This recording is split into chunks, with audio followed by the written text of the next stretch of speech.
shut that off? Okay, hopefully y'all can hear me. We'll see if it works today, but we're on episode 178. These are my weekly Tuesday chats. They're just some business tips to help you.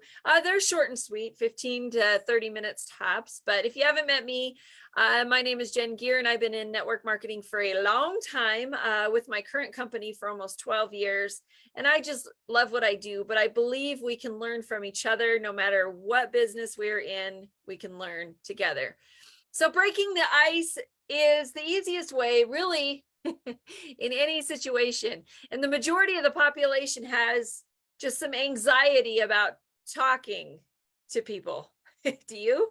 It does. It happens. So break the ice games when you're doing a live show or an in-person show or a vendor show where people come to your booth, all of those things. These are ways you can break it up. Today, we're going to focus on the online stuff, but you can use these inside your home parties or your in-person vendor events, because it's almost craft fair season, right? So the biggest thing is keep it simple. Find games that are for 3-year-olds. They're the best. They make the most noise. Yes, you want to make sure they're noisy.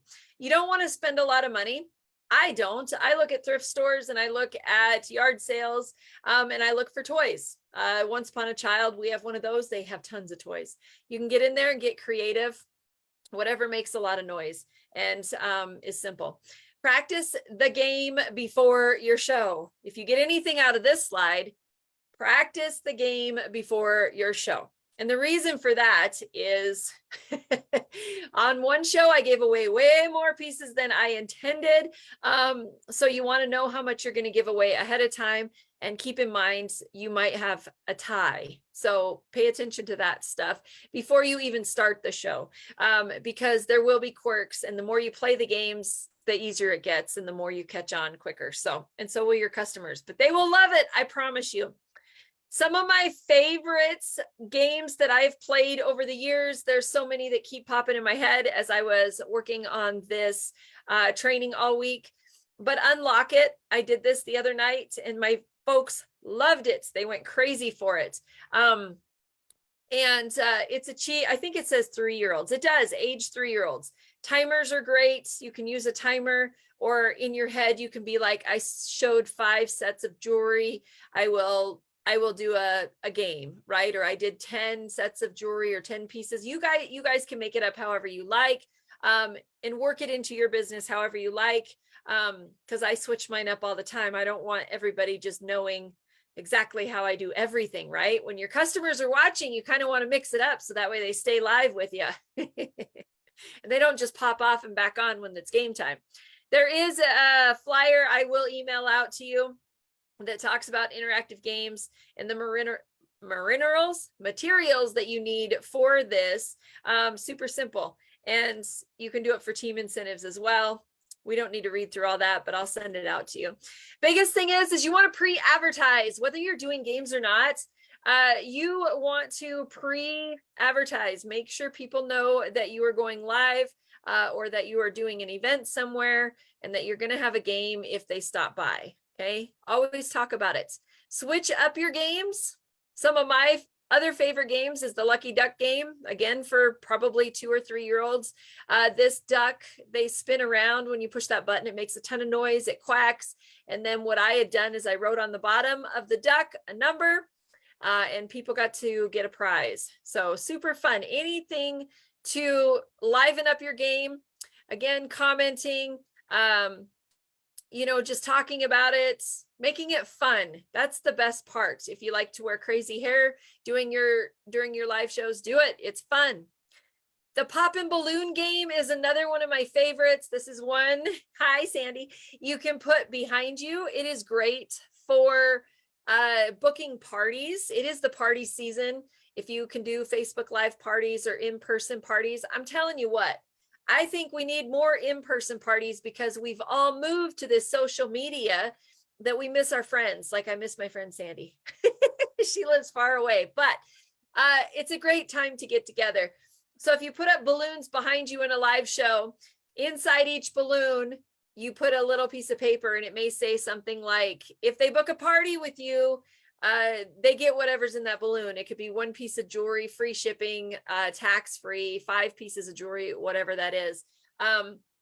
You can put that in the balloon, have some fun with it.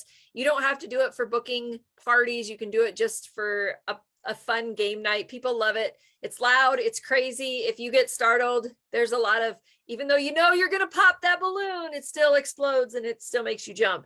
So this one is one to get people laughing, and it's lots and lots of fun. And there's that tip sheet as well. I will email that out to y'all as well. So the biggest thing here, y'all, is if you are going to look for hostesses, have dates available, have your calendar ready for you, right? Have it sitting out and have all of the things, you know, jotted down that you know you have to do for your family, for yourself. And then make sure you highlight days that are available for you, because it's crazy when you ask, people respond. You can't expect them to say yes. Nope. But if you ask, you can say, I got Monday or Tuesday, which one works best for you? Make it work in your schedule, but have that schedule, you guys. Have that schedule. I know today's show was short and sweet. If you have any questions about breaking the ice, these are the flyers I will email out to all y'all that are on my email list. So that way you can print them out, you can use them, you can tweak them to make them work for you.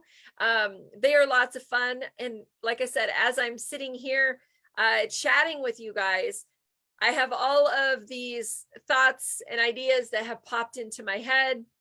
Some of the fun shows that we have done have been like the magic 8-ball. You know, you shake up your 8-ball and you ask it a question and you're like, hey, does Sandy get free jewelry today? And you know, it says maybe later, or yes, absolutely. You can seriously have fun with these. It just breaks the ice for the show. It doesn't have to take a lot of time in your show. It's fun. People need more fun in their life, and they look to social media for that. They get on. The majority don't look for all the crap that's going on. They look for things to lighten the mood, because everybody has rough things going on in their lives. So lighten the mood, have some fun with them. If you have any ideas of games, though, totally shoot them my way, because I'm always loving to learn, or tag me in a post if you see something cool. But there are so many. And the more I think of, I will post inside our group, the Jewelry Box Warriors, where, you know, you guys, maybe we'll create an album or something, and then we can just add them all in there. So that way it gives everybody lots of ideas, because we can learn together. We can learn from other businesses and other friends, whatever they sell, and make it work for us. So I know this one was way short and sweet today, you guys, but I do hope you have a wonderful Tuesday, and I will see you next Tuesday for our next week's training. Bye, everybody.